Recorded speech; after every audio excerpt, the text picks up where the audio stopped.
আসসালামু আলাইকুম। আপনারা অনেকেই টেলিগ্রামের নাম একটু সুন্দর করে লিখতে চান অথবা এটার ফন্টটা একটু চেঞ্জ করতে চান। তো তারা কিভাবে করবেন? তার জন্য আপনাদেরকে প্রথমেই প্লে স্টোরে চলে যেতে হবে। প্লে স্টোর থেকে আপনারা স্টাইলিস্ট ফন্ট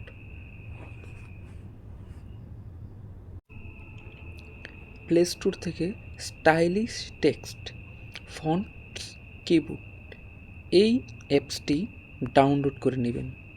তারপর আপনাদেরকে চলে যেতে হবে অ্যাপসটির ভিতরে।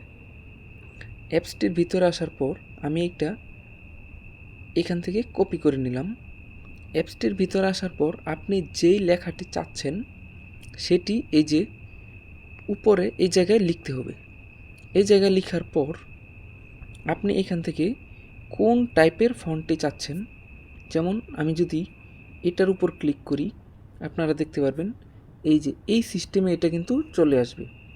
তারপর আপনারা এখান থেকে এই যে দেখতে পাচ্ছেন কপি নামে একটি অপশন, সেই কপি অপশন থেকে কপি করে নেবেন।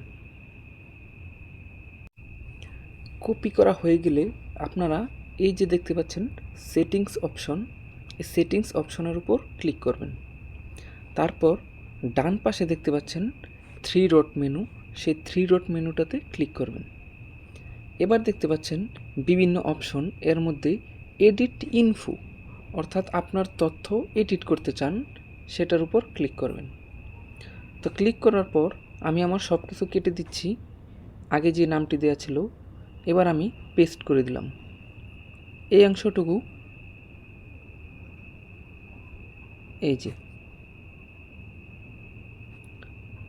বাস, এবার ডান পাশে দেখতে পাচ্ছেন টিক মার্ক, টিক মার্কের উপর ক্লিক করে দিবেন। এই যে এবার দেখতে পাচ্ছেন আপনার নামটি কিন্তু বোল্ড অক্ষরে চলে এসেছে। তো এভাবে আপনারা আপনাদের ফন্টগুলো করতে পারবেন।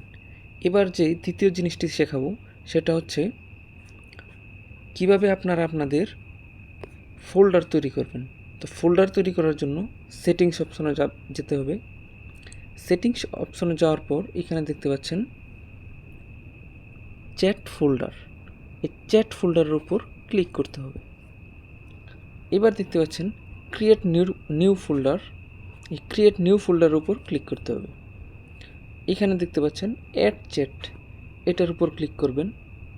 তারপর এখান থেকে 1টা 2টা 3টা 4টা 5টা এই 5 ধরনের উপর আপনারা ক্লিক করে দিবেন।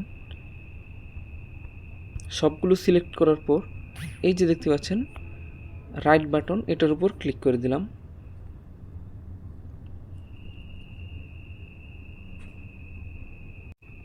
তো এবার দেখতে পাচ্ছেন এখানে আপনাকে একটি ফোল্ডারের নাম দিতে হবে।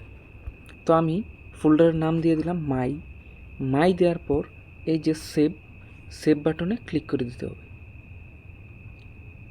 এবার দেখতে পাচ্ছেন মাইতে কিন্তু সবগুলো চলে গেছে। তো এইভাবে আপনারা ফোল্ডারগুলো ক্রিয়েট করতে পারবেন। ধন্যবাদ সবাইকে।